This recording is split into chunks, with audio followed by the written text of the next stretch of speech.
Before we pray together, let us slow down for a moment. Let us quiet our thoughts, silence the noise around us, and open our hearts to hear what God wants to say. Prayer becomes deeper when it is rooted in God's Word. And today, before lifting our voices to Him, we begin by listening. There are many kinds of faith in this world. Some faith lasts only while things are going well. Some faith survives only until the first obstacle appears.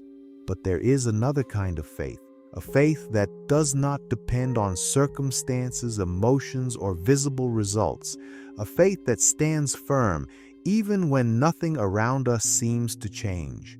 The Bible gives us a powerful example of this kind of faith. Surprisingly, it did not come from a prophet, a disciple, or a religious leader. It came from a man who, by society standards, was an outsider. He was a Roman centurion. This man was not part of the Jewish faith. He did not grow up studying the law of Moses. He was not raised in the synagogue. He was a Roman officer, a man of authority, discipline, and command. A centurion was responsible for 100 soldiers. When he spoke, men listened. When he gave orders, they were followed without question. He represented the power of the Roman Empire, one of the strongest forces the world had ever known. Yet even with all his authority, wealth, and influence, this man faced a problem that none of those things could solve.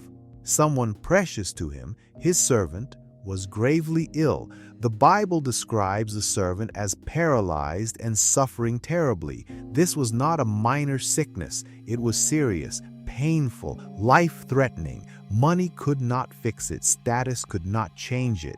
Human skill had reached its limit. No command, no soldier, no earthly authority could bring healing. And in that moment, the centurion realized a truth many of us come to only after exhausting every other option. There are situations where human strength is not enough. So instead of relying on his rank, his resources, or his connections, the centurion made a decision that would change everything. He went to Jesus. The Gospel of Matthew tells us that when Jesus entered Capernaum, the centurion approached him with humility and urgency. He did not demand, he did not boast. He simply spoke from the heart. "Lord, my servant lies at home paralyzed, suffering terribly." This short sentence reveals something powerful. A man who commanded soldiers now calls Jesus Lord. A man used to giving orders now comes asking for help. Jesus, moved by compassion, responded immediately. He said he would come and heal the servant. But what happened next is what sets this story apart. The centurion stopped Jesus. He said something that caused heaven to pause and earth to listen. "Lord, I am not worthy to have you come under my roof, but just say the word, and my servant will be healed."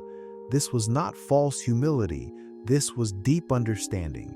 The centurion explained that he knew how authority works. He himself lived under authority and exercised authority. He knew that commands do not require physical presence to be effective. They require power. He could tell one soldier to go and the soldier would go. He could tell another to come and the soldier would come. His words carried weight because authority stood behind them. In the same way, he believed that Jesus did not need to physically enter his house to bring healing. All Jesus needed to do was speak one word, one command, and sickness would obey. When Jesus heard this, the Bible says he was amazed. Think about that for a moment. Jesus and the Son of God was amazed, and then he spoke words that should shake every heart. "Truly I tell you, I have not found anyone in Israel with such great faith, not among the religious leaders, not among those raised in the law, but in a Roman soldier." And Jesus honored that faith. "Go," he said, "let it be done just as you believed it would." At that exact moment, the servant was healed, not later, not after a process, but instantly. So what made this man's faith so great? It was not emotion, it was not desperation alone, it was not because he saw something first. His faith rested entirely on the authority of Jesus' word. He did not need proof. He did not need a sign. He did not need Jesus to come and inspect the situation. He believed that what Jesus said was enough. And that is where true faith begins. Faith does not demand evidence before trusting God. Faith trusts God because of who He is. This story speaks directly to our hearts today. Many of us believe in Jesus, yet we struggle to trust His word when circumstances look impossible. We say we believe, but we wait to see change before we feel peace. We pray, but fear continues to speak louder than faith. Jesus once spoke to Thomas, one of His own disciples, after the resurrection. Thomas said he would not believe unless he saw and touched the wounds himself. Jesus responded with words that still echo today. Because you have seen me, you have believed. Blessed are those who have not seen and yet have believed. That blessing is not just for Thomas's time, it is for anyone who chooses to trust God's word even before the answer appears. Some of us may see ourselves in another group. The disciples in the storm. They were in the boat with Jesus. They knew Him. They had seen miracles. Yet when the wind and waves crashed around them, fear took over. Jesus asked them a question that still challenges us. Why are you afraid, you of little faith? The storm was real, but fear became louder than trust. And this is often our struggle. The Bible defines faith clearly in Hebrews 11:1. Now faith is the substance of things hoped for, the evidence of things not seen. Faith stands on what God has spoken, not on what the eyes can verify. And Scripture reminds us in 2 Corinthians 5:7, for we walk by faith, not by sight. Faith is not passive. It is a choice we make daily. If there is one truth you carry from this message, let it be this. Faith grows by hearing God's word. Romans 10:17 tells us, so then faith comes by hearing, and hearing by the word of God. Faith does not grow by accident. It grows intentionally. The centurion's faith did not appear out of nowhere. Somewhere along the way, he heard about Jesus. He heard about His authority. He heard about His power. What he heard shaped what he believed. What he believed shaped how he acted. And his action opened the door for a miracle. This same principle applies to us. If fear grows when we listen to bad news, faith grows when we listen to God's word. If doubt increases when we focus on circumstances, trust increases when we focus on Scripture. That is why it matters what we allow into our hearts. Open the Bible, read the words of Jesus, listen to teachings that point you back to Scripture, speak God's promises out loud. When fear rises, answer it with truth. When doubt whispers, respond with what God has already said. Jesus is still the healer. God is still the provider. His authority has not changed. His word has not lost its power. And just like the centurion, one word from Jesus can still change everything. As we reflect on the faith of the centurion, we begin to see something deeper than a miracle story. We see an invitation to live differently. Faith is not only about receiving answers, it is about how we live while we are waiting. Many people believe in God when life is easy, but faith is revealed when the outcome is still unclear. Faith is proven when the prayer has been prayed, yet nothing seems to have changed. The centurion did not wait to see healing before believing.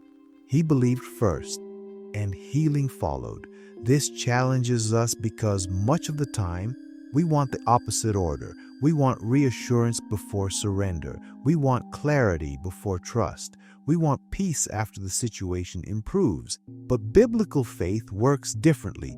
Faith says, I trust you, God, even now. Faith says, I believe your word even when my emotions disagree. Faith says, I will stand on what you have spoken, even if I can't yet see how it will unfold. This is what Scripture means when it tells us that we walk by faith and not by sight. Walking by sight depends on evidence. Walking by faith depends on trust. And trust grows when we stay close to God's Word. Many believers struggle not because God is silent, but because fear has become louder than truth. Fear speaks constantly. It reminds us of worst-case scenarios. It points to past disappointments. It exaggerates problems and minimizes God's power. Faith, however, speaks differently. Faith reminds us of who God is. Faith recalls His promises. Faith remembers what He has already done. This is why the Word of God is so essential. Without it, faith becomes weak. Without it, prayer becomes uncertain. Without it, hope begins to fade. But when the Word fills our hearts, something changes. We begin to respond differently. We pray with confidence instead of panic. We wait with peace instead of anxiety. We trust even when answers take time. The Bible tells us that faith pleases God, not perfect faith, not flawless faith, but sincere faith. Hebrews 11:6 reminds us that without faith it is impossible to please God, because anyone who comes to Him must believe that He exists and that He rewards those who earnestly seek Him. This means that faith is not about having everything figured out. It is about coming to God honestly, trusting that He is good and believing that He cares. God does not ask us to understand everything. He asks us to trust Him. And trust grows through relationship. The more time we spend in God's presence, the more familiar His voice becomes. The more we read Scripture, the more His promises shape our thinking. The more we pray, the more our hearts align with His will. This is why prayer is not meant to be a last resort. It is meant to be a lifestyle. Prayer keeps our hearts soft. Prayer keeps our focus clear. Prayer reminds us that we are not alone. So now, having reflected on the Word, we move into prayer together. Not rushed prayer, not empty words, but prayer rooted in truth, surrender, and faith. Let us pray. Prayer, Lord Jesus, your Word teaches me that faith matters deeply to you, not because faith earns your love, but because faith opens my heart to receive what you have already promised. Today I come before you honestly. There are moments when my faith feels strong and moments when it feels fragile. There are times when I trust you easily and times when doubt tries to take over. But you, Lord, remain faithful through it all. When I feel weak, strengthen my faith. When I feel tired, lift my eyes back to you. When my heart feels heavy, remind me of who you are. Holy Spirit, help me to trust the truth of God's Word more than I trust my emotions or circumstances. Help me to believe what you say, even when the outcome is not yet visible. I do not want to live divided, believing with my mouth but doubting in my heart. I want to believe fully. I want to trust completely. Teach me to walk by faith and not by sight. Teach me to rely on your promises instead of leaning on my own understanding. As I read the Word of God, let it take root in my heart. Let Scripture shape my thoughts. Let truth replace fear.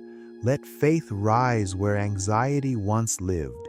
Your Word says that faith comes by hearing, and hearing by the Word of God.